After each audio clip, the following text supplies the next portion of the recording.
Bwana Yesu asifiwe. Na huwa tunatamani au Mungu anatamani ya kwamba tukaweze kuelewa na tukaweze kufahamu na tuweze kuyashika yale mambo ambayo tunafundishwa. Bwana Yesu asifiwe. Kwa maana maandiko yanasema kwamba neno la Mungu likishuka halimrudii bure. Bwana Yesu asifiwe. Likishuka linashuka na sababu. Likishuka linashuka na kusudi. Na Wakristo wengi tumekuwa watu ambao hatuelewi tuko wapi. Bwana Yesu asifiwe. Hatuelewi tuko wapi na hatuelewi tunaenda wapi.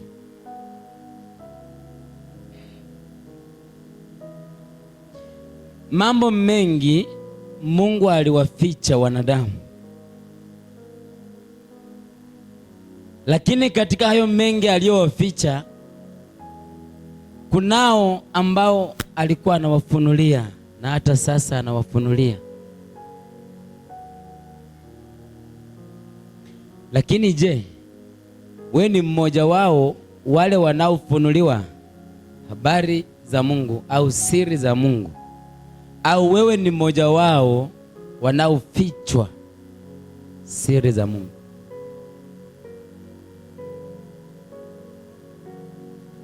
Watu wengi hata vile ambavyo tumekaa namna hii, mioyo yetu haiko hapa, mioyo yetu haiko kwa Mungu.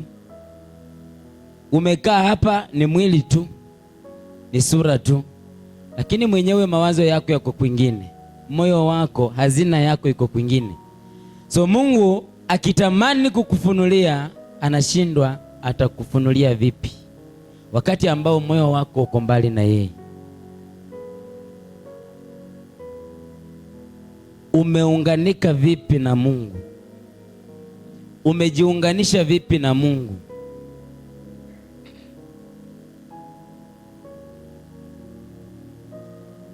Yohana akawa anasema kwamba tukikaa ndani ya Kristo na Yesu akikaa ndani yetu,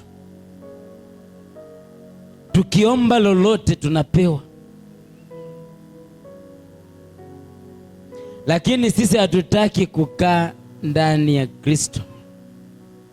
Na usipokaa ndani ya Kristo, Kristo hawezi kaa ndani mwako. Bwana Yesu asifiwe. Yule ambaye anaandika ni siri za ufalme. Siri za ufalme.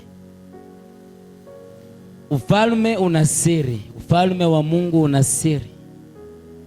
Hata kanisa lina siri. Hata Kristo mwenyewe ana siri.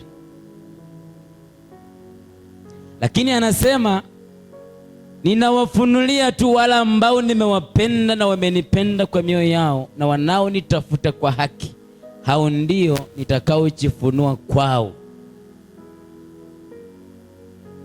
So ikiwa haumtafuti Mungu kwa haki, haumpendi Mungu kwa moyo wako, basi Kristo hawezi akajifunua kwako. Mungu akifanya kazi na Musa, alikuwa anaongea one on one na Musa. Musa anamwambia, Mungu anamjibu. Lakini Mungu hakuwa anaonekana.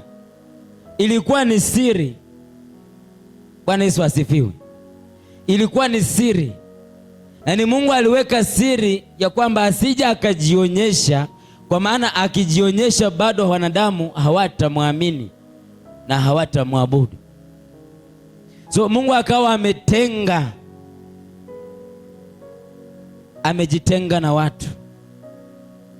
Mwanzo kuna wakati alizungumza na watu na umati vile mko hivi. Mungu akazungumza na watu, lakini anazungumza katika njia ambayo mwanadamu hawezi akastahimili. Wakamwambia Musa, tafadhali tunakuomba ambia Mungu wako aseme na wewe tu, asiseme na sisi, kwa maana akisema nasi tutakufa. Bwana Yesu asifiwe. So Mungu akawa anasema na Musa, na Musa anakuja anasema na watu.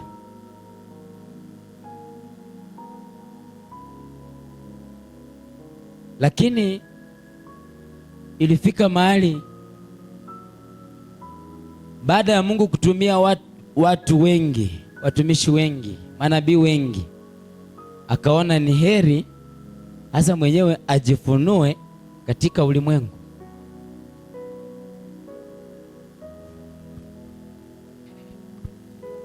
Nataka tusome, kwa sababu ya muda hatutamaliza. Nimesema yule ambaye anaandika ni siri za ufalme. Siri za ufalme. Naomba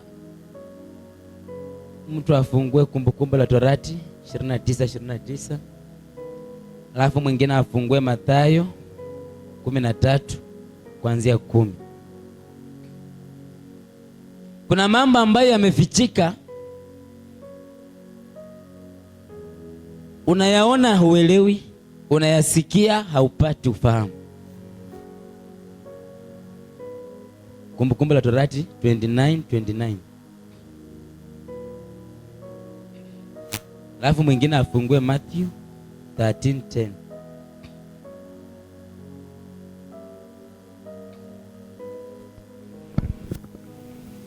Kitabu cha Kumbukumbu la Torati mlango wake 29 mstari wa 29 inasema, mambo ya siri ni ya Bwana, mambo ya siri ni ya Bwana Mungu wetu, lakini mambo yaliyofunuliwa ni yetu sisi na watoto wetu milele.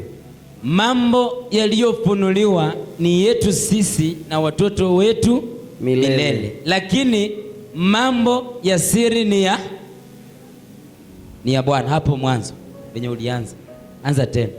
Mambo ya siri ni ya Bwana, Mungu wetu, lakini mambo yaliyofunuliwa ni yetu sisi na watoto wetu milele, ili tuyafanye maneno yote ya sheria hii. Yaani kuna mambo ambayo bado Mungu alikuwa amebaki nayo kama Mungu, na kuna machache ambayo alikuwa amefunulia watu, na wakasema haya ni yetu sisi na watoto wetu milele, yale ambayo tumeyajua katika sheria. Bwana Yesu asifiwe. Lakini ile siri ambayo Bwana ako nayo ni yake yeye mwenyewe. Bwana Yesu asifiwe. Amina. Nataka tuone hiyo siri ni siri gani? Haleluya. Amina. Nataka tuone hiyo siri ambayo Bwana anasema ni yake ni siri gani? Soma Mathayo 13 kuanzia 10. Mathayo mtakatifu mlango wa 13 kuanzia mstari wa 10 nasema, wakaja wanafunzi wakamwambia, kwa nini wasema nao kwa mifano? Wanafunzi wa Yesu wakamwendea baada ya Yesu kutoa ule mfano wa mbegu, ya kwamba hii mbegu ilianguka hapa, ikaanguka hapa, ikaanguka hapa. Alisema kwa watu wengi, alisema kwa makutano. Na baada ya hiyo mfano Yesu alipotoa, hakutoa maana yake katika ule umati wa watu wengi. Yesu alienda akakaa pembeni. Bwana Yesu asifiwe. Amina. Yesu alienda akakaa pembeni, akaondoka katika mkutano, akaacha hawa watu wengi, akawaacha. Ina maana aliwaacha wanafunzi wake na hao makutano mahali pamoja, yeye akaenda akakaa pembeni. Lakini hao wanafunzi wakao wanasumbuliwa. Bwana Yesu asifiwe. Amina. Wakao wanasumbuliwa, ni kwa nini amesema na hao watu kwa mifano na hata hajatoa maana yake, ili hali ameenda. So wakamwendea. Ni wanafunzi ndio waliomwendea, sio makutano. Makutano ni ulimwengu, ulimwengu ambao haujampokea Kristo, ulimwengu ambao bado haumuhitaji kumsongea Kristo, hauhitaji kujua ni kwa nini anasema kwa mifano. Hao walibaki mahali ambapo walikuwa. Lakini wanafunzi, kwa maana walikuwa wanatembea na Yesu na walikuwa wamemwamini Yesu, wakamsongea kutaka kujua ni kwa nini anasema kwa mifano. Endelea kusoma.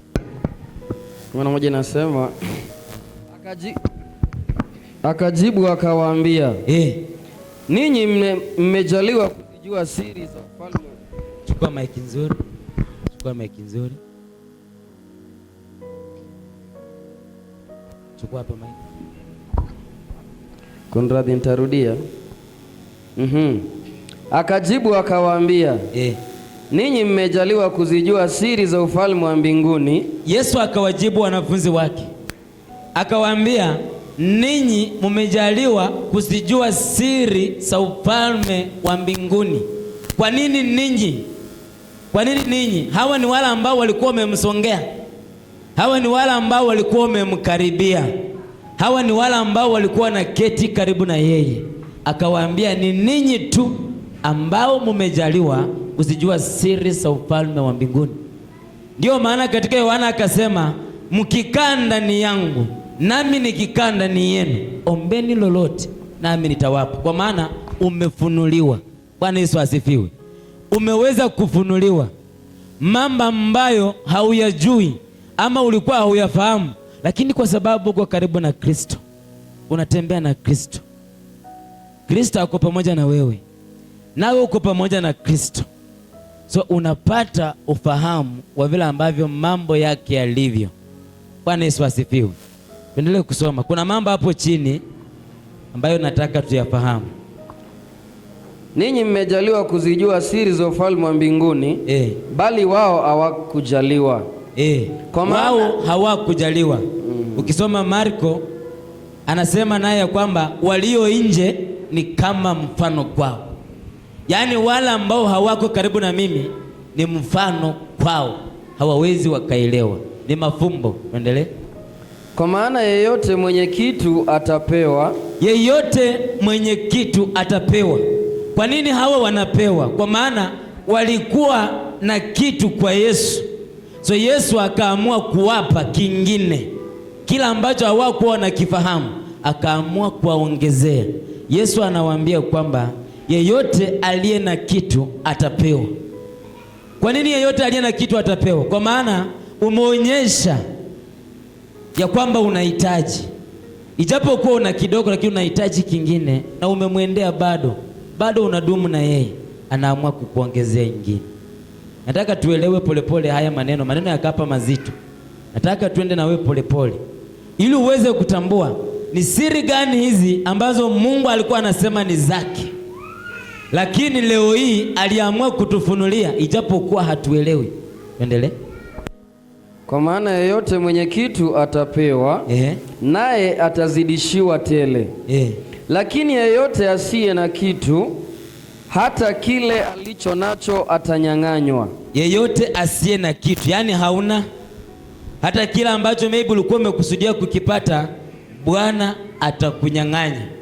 Haleluya. Amen. Unajua Yesu anawajibu wanafunzi hawa kulingana na ile mfano ambaye alikuwa ametoa. Alitoa mfano kwa watu wengi. Hawa watu hawakuwa na kitu, lakini wakakuziwa tu kidogo vile ambavyo inastahili, lakini bado hawakutambua ni nini Yesu amezungumza, ni nini Yesu alikuwa analenga. Hata Yesu alipoenda pembeni hawakushughulika kumsongea, bali hao waliendelea na shughuli zao. Ni sawa na vile kanisa lilivyo leo hii. Hatutaki kumkaribia Kristo, hatutaki kumsongea Kristo, tunataka mambo yetu yawe sawa tu, lakini Kristo mwenyewe hatumuhitaji. So Yesu akawa anawaambia, yeye aliye na kitu ataongezewa kingine na atazidishiwa tele, lakini yeye asiye, yani hauna ufahamu wowote na wala hauhitaji kupata wa ufahamu, hauna uelewa na hata hauhitaji kuelewa. Yani Mungu, ukisoma Wathesalonike inasema kwamba Mungu ataachilia roho ya upotevu juu yako, ili ya kwamba uweze kupotea na uamini wa uongo, ili Mungu mwenyewe aje akuhukumu katika uongo ambao umeamua kufuata. Ni maandiko yanasema. Kwa sababu huenda umelijua neno lakini haufuati vile ambavyo neno linasema. Huenda umemjua Mungu lakini hutaki kushikamana na Mungu. Maandiko yanasema, Wathesalonike wa pili 11, mtasoma kwa wakati wenu, ya kwamba Mungu ataajilia roho ya upotevu juu yako, akupe nguvu ya kuamini uongo, ili aje akuhukumu katika hiyo uongo. Ndio maana utaondolewa, ndio maana utanyang'anywa. Kila ambacho unakijua kidogo utanyang'anywa, utaondolewa. Utakapoondolewa ndipo Mungu atakuhukumu. Yaani Mungu anamaanisha hata kubali umjue yeye alafu umuasi na akukubalie urudi katika maeneo yake. Hiyo amemaanisha hata kubali. Ukimjua yeye, enenda na yeye. Bwana Yesu asifiwe. Na kama hujamjua, wewe baki vile ulivyo. Lakini ukimjua, enenda na yeye mpaka mwisho. Lakini ukirudi nyuma, anasema huwezi rudi katika maeneo yangu. Kwa maana anasema mtoto wangu alisulubishwa mara moja tu. Gharama ilitolewa mara moja, si mara mbili. Bwana Yesu asifiwe. Sio kama tunaelewana. Haya ni mambo ya siri ambayo yamefichwa. Haya ni mambo ya siri ambayo watu hatuyafahamu. Haya ni mambo ya siri ambayo yamefichika. Lakini anahitaji tu uwe karibu na Kristo. Uwe karibu na Mungu. Uwe karibu na yeye. Tuendelee kusoma.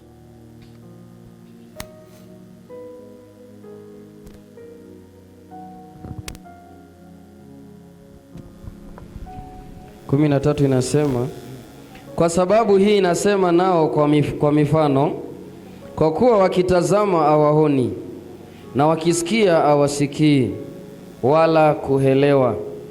Na neno la nabii Isaya linatimia kwao. Kwa wakati huu sasa ambao hawa wanataka kujua ni kwa nini Yesu anasema kwa mifano. So Yesu anawaambia, haya ni maneno ya nabii Isaya ambaye alitoa unabii. Akasema likisema, kusikia mtasikia, lakini wala hamtaelewa. Kutazama mtatazama, lakini wala hamtaona. Maana mioyo ya watu hawa imekuwa mizito. Mioyo ya watu hawa imekuwa mizito. Na kwa masikio yao hawasikii vema. Masikio yao hawasikii vema. Na macho yao wameyafumba. Macho wameyafumba. Wasije wakaona kwa macho yao. Wasije wakaona kwa macho yao. Wakasikia kwa masikio yao. Wakasikia kwa masikio yao. Wakaelewa kwa mioyo yao. Wakaelewa kwa mioyo yao. Wakaongoka nikawaponya. Wakaongoka nikawaponya. Keti chini. Yesu hakusema ni shetani amewafunga. Bwana Yesu asifiwe. Yesu hakusema wamefungwa na mapepo. Hapana. Yesu alisema watu hawa wameyafumba macho yao wenyewe. Mioyo yao wenyewe wameifanya kuwa mizito. Masikio yao yamekuwa mazito. Ndio maana Stefano alipokuwa anauawa akiwa anapigwa mawe, aliwauliza, enyi wenye shingo ngumu, wenye mioyo isiyotairiwa, masikio yasiyosikia, mtafanya haya hata lini? Mtakosa kuelewa hata lini? Mtakosa kumjua Mungu hata lini? Bwana Yesu asifiwe. Yesu hakusema mmefungwa na mapepo. Yesu hakusema wamefungwa na majini. Yesu hakusema shetani amewafumba macho. Hapana. Alisema wameyafumba macho yao wenyewe wasije wakapata kuona.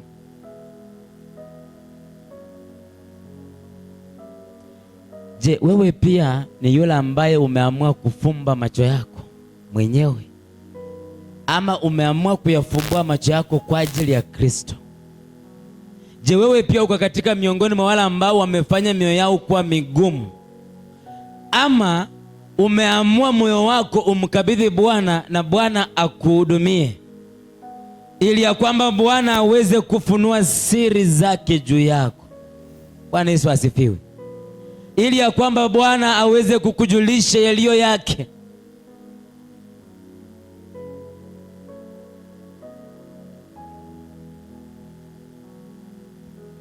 Uko wapi? Na umeamua kufuata njia ipi? Bwana Yesu asifiwe. Hebu mtu asome Zaburi 25. Vitabu ni vingi, lakini tutasoma zote. Kama nitapata nafasi siku nyingine, sawa, tutaendelea. Zaburi 25:14. Ni nani anayefunuliwa siri za Mungu? Ni nani anayepaswa kujua siri za ufalme? Ni nani anayepaswa kuonyeshwa haya mambo? Soma 25:14. Kitabu cha Zaburi 25:14 nasema, siri ya Bwana iko kwao, siri ya Bwana iko kwao wamchao, naye atawajulisha agano lake. Naye, rudia, naye atawajulisha agano lake. Siri ya Bwana iko kwa wale wamchao, naye atawajulisha agano lake. Kuna maagano ambayo Bwana ameweka katika maisha ya mtu. Kuna maagano ambayo Bwana aliamua kuweka baina yako na yeye. Lakini je, unamcha yeye? Unamtafuta yeye ili akujulisha agano lake, ili akupe siri ya kwamba hakika mwanangu, kuna mlango nilioufungua mbele yako ndio huu, ambao unapaswa kupita katika huo mlango, ili ya kwamba vitu ambavyo umekuwa huvipati uweze kuvipata. Inakupasa upite katika huo mlango. Anasema iko kwa wale wanaomcha yeye. Haleluya! Iko kwa wale wanaomcha yeye tu. Iko kwa wale ambao wameamua mimi na Bwana na Bwana na mimi. Yaani kwa lolote lile sitakeuka, kwa lolote lile sitamwacha. Bwana Yesu asifiwe. Naomba sana Mungu akupe ufahamu na akupe spiritual connection, ili ya kwamba tukaweze kuambatana vizuri pamoja, na pia ukaweze kuelewa ni kwa nini mambo haya Bwana ameamua kutufunulia. Ni ili yabaki kuwa mafumbo kwetu, au ni yaweze kufunuliwa kwetu tuyafahamu?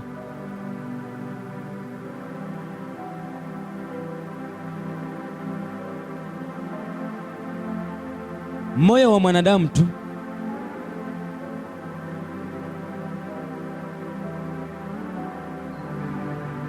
unajua, tunapenda kupiga maadui.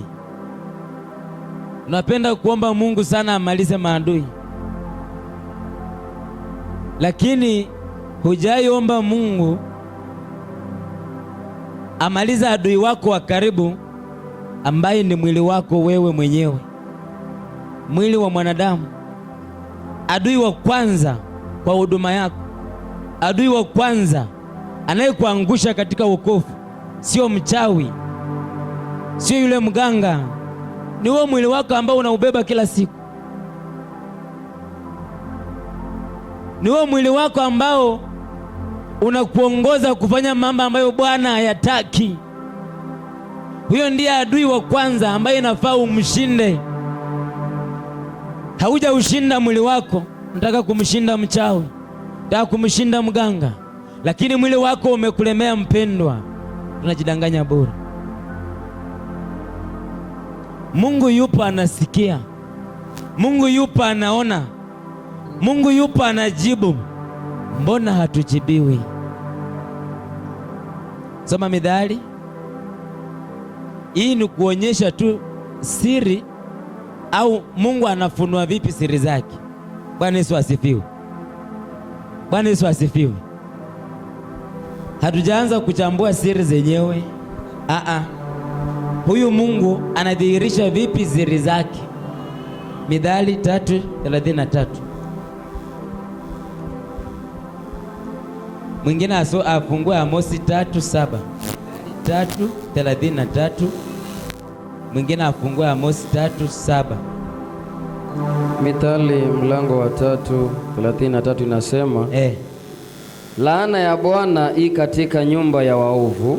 Laana ya Bwana i katika nyumba ya waovu, bali huibariki maskani ya mwenye haki. Bali huibariki maskani ya mwenye haki. Bwana Yesu asifiwe. Laana ya Bwana iko katika nyumba ya mwovu, bali huibariki maskani ya mwenye haki. Yaani hiyo ni siri. Unajua wewe unaweza ishi ukiona uko vizuri, lakini kumbe Bwana ameachilia laana katika nyumba yako. Bwana ameachilia laana katika jamii yako. Bwana ameachilia laana kwa uzao wako, kwa maana wewe nyumba yako ni nyumba ya uovu. Wewe nyumba yako ni nyumba ya matendo yasiyostahili. Wewe nyumba yako ni nyumba isiyomcha Bwana. Wewe nyumba yako ni nyumba ambayo imemwasi Kristo. Bwana ameachilia laana.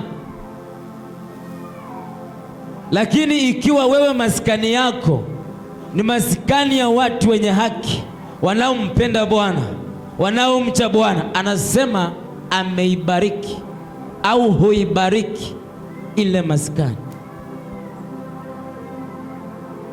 Ni mambo ambayo yamefichika, hautaweza kuyakundua, hautaweza kuyaona. Ndio maana unakuta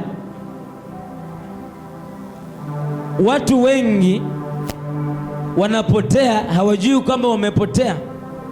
Mambo ambayo tunafanya, hatujui tunafanya haya mambo kwa njia ipi au ni kwa nani. Soma Amosi 3:7. Kitabu cha Amosi mlango wa 3:7 inasema hakika Bwana Mungu atafanya neno lolote. Hakika Bwana Mungu atafanya neno lolote bila kuwafunulia watumishi wake manabii siri yake. Rudia tena.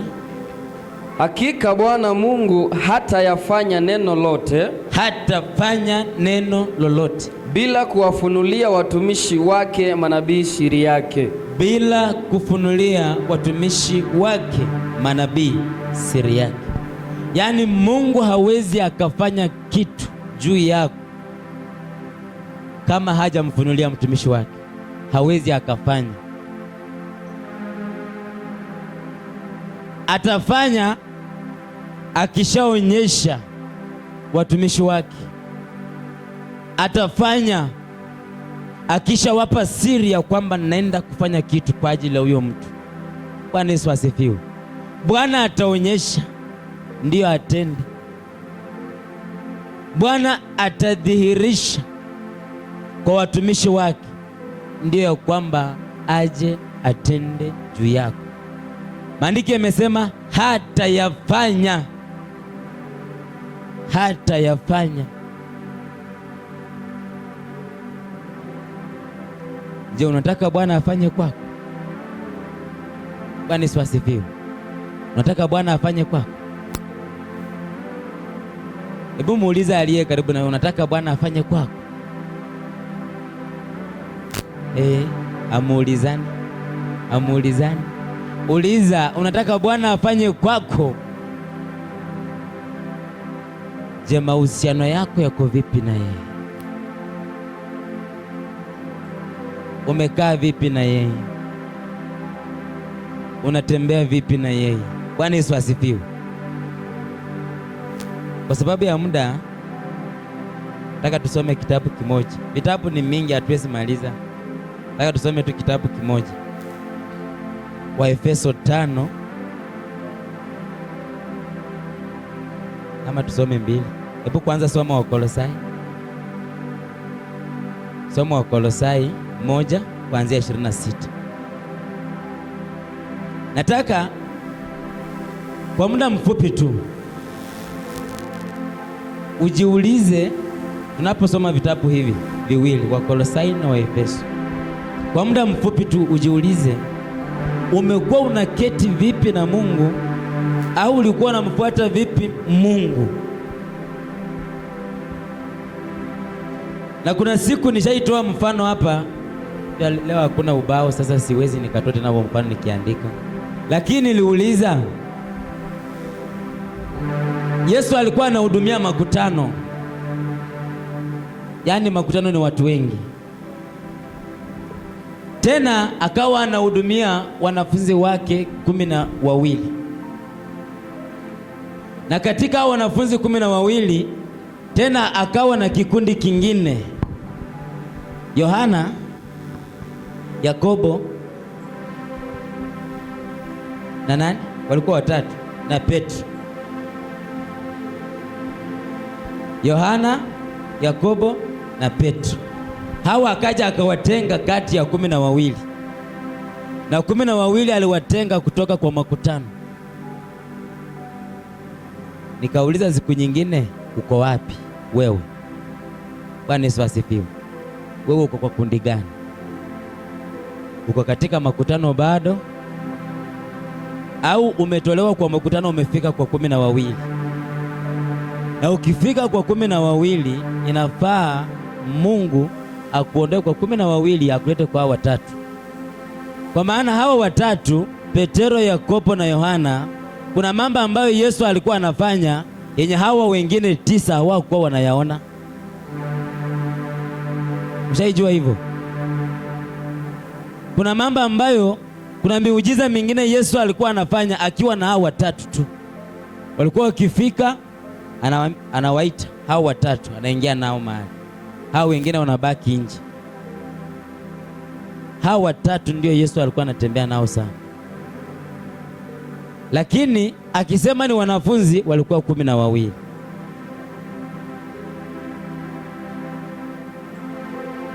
Sijui uko wapi, lakini ni heri uwe katika 12 lakini usiwe katika makutano. Bwana Yesu asifiwe. Kwa maana katika makutano ni mifano tu ndio utakayopokea, pasipo na maana yake, pasipo na ufahamu. Ni heri uwe katika 12 lakini usiwe katika makutano. Kufika katika watatu hawa ni bidii yako ndiye itakayokuweka. Bwana Yesu asifiwe. Sijui kama tutaweza. Tusome Waefeso, wachana wa Kolosai, tusome Waefeso tukimalize. Waefeso 5:28 mpaka 32. Kitabu cha Waefeso mlango wa 5. Nataka tusikilize hiyo keyboard, naomba itulie tu kwanza. Kuna hapa mambo Paulo anaanza anazungumza ni mambo ya kimwili, anazungumza ni mambo ya kiinje, lakini hapo mwisho kuna siri ambayo Paulo anafichua. Anza kusoma kitabu cha Efeso mlango wa 5 kuanzia mstari wa 30, nasema mstari wa 28 nasema hivi: vivyo hivyo imewapasa waume nao kuwapenda wake zao kama miili yao wenyewe. Paulo anaanza akisema kwamba vivyo hivyo imewapasa waume kuheshimu wake zao sawasawa na miili yao wenyewe. Yaani anasema vile ambavyo unaheshimu mwili wako vile ambavyo unauheshimu, umheshimu na yule mwenzako, umheshimu na yule mke wako vile ambavyo unajiheshimu wewe.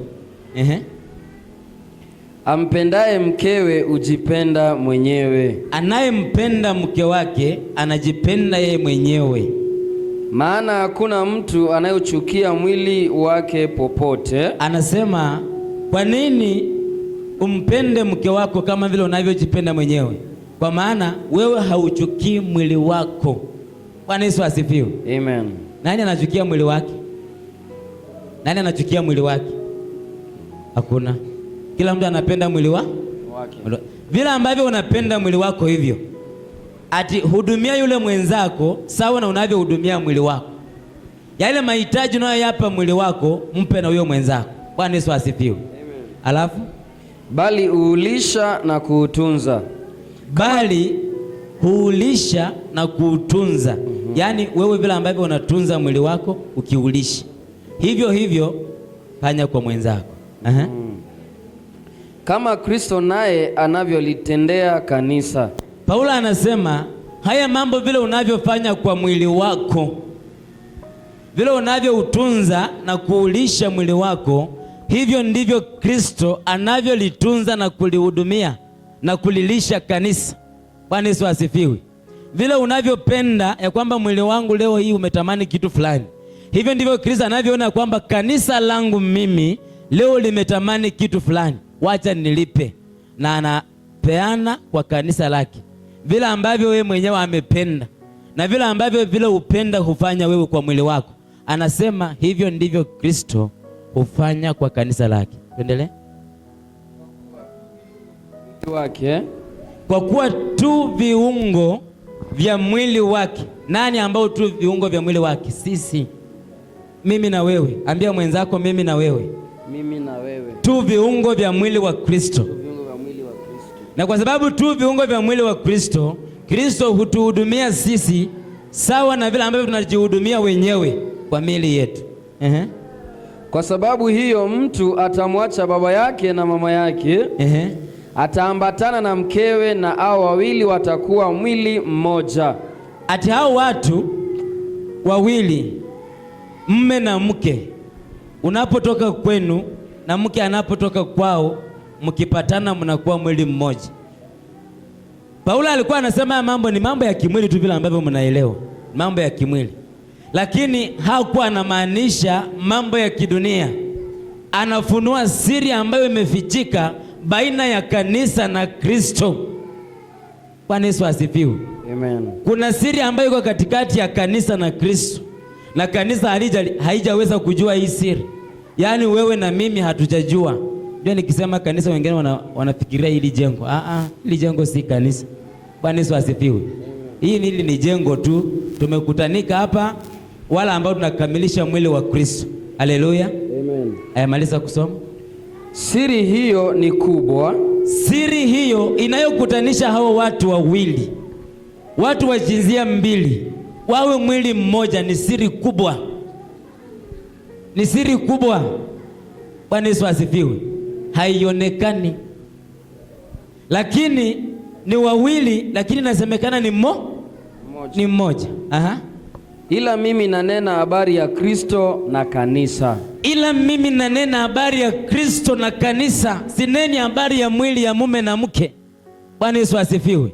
Paulo akawa anasema haya maneno nayotoa mifano ya mke na mume sio habari hiyo ninayonena.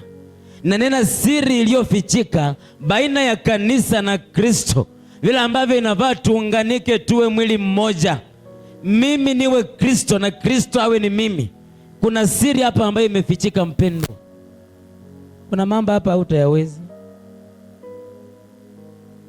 Ametuanzisha kimwili, lakini anatumalizia kiroho tuweze kuelewa huu muunganiko wetu na Kristo unakujaje. Bwana Yesu asifiwe. Huu muunganiko, kwa nini mme na mke wanaitwa mwili mmoja? Bwana Yesu asifiwe. Matokeo ya mme na mke huwa kitu kimoja. Bwana Yesu asifiwe. Wewe ukiwa na mtoto unasema mtoto ni wangu, kama baba. Mama anasema mtoto ni wangu. Sasa hakuna mwenye anasema mtoto ni wetu, mtoto ni wangu. Mimi ni wangu, wewe ni wako. Bwana Yesu asifiwe. Matokeo ya mwili mmoja. Kwa hivyo Kristo na sisi ni lazima tuambatane, tuwe mwili mmoja.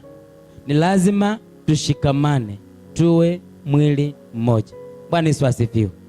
Sema, Bwana Yesu, naomba unisaidie niweze kuelewa siri zako, mambo uliyokusudia juu yangu, mambo yaliyofichika katika maisha yangu. katika huduma yangu. Ninakuomba leo Bwana, unipe ufahamu, unipe uelewa, niweze kuyaelewa, niweze kuyaona, niweze kuyatambua. Uhusiano wangu na wewe Bwana ukaimarishe, ukaweze kuimarika kupitia kwako. Mimi nilivyo sitaweza Bwana, na kuomba Mfalme unitetee, unipiganie, unionyeshe makubwa nisiyoyajua. Nahitaji kujua mengi, nahitaji kuona mengi, nahitaji kushuhudia mengi katika maisha yangu. Uwezo huo unao wewe, unao wewe Bwana. Nijulishe, nijulishe habari zako, nijulishe matendo yako, nijulishe neno lako, nijulishe upendo wako juu ya maisha yangu. Kwa jina la Yesu naomba nikiamini. Inamisha tu kichwa chako tena. Bwana, wewe ni Mungu mwenye uwezo, nguvu na mamlaka juu yetu kama wanadamu. Nasema ni asante kwa ajili ya nafasi hii ambayo umeandaa juu ya watoto wako na juu ya kanisa lako. Umesema Bwana, kuna siri kubwa kati ya kanisa na Kristo, lakini siri hiyo Bwana unaijua wewe, na umewapa watumishi wako ili ya kwamba wakalipe kanisa Mfalme. Naomba ya kwamba Bwana ukaweze kufunua mawazo yetu, mioyo yetu, masikio yetu, macho yetu Bwana, ili ya kwamba tusiwe wagumu wa mioyo wala wazito wa masikio kwa ajili ya kusikia, wala Bwana tusiyafumbe macho yetu kwa ajili ya utendakazi wako, bali Mfalme tukaone ukuu wako, tukaone ushindi wako juu ya maisha yetu.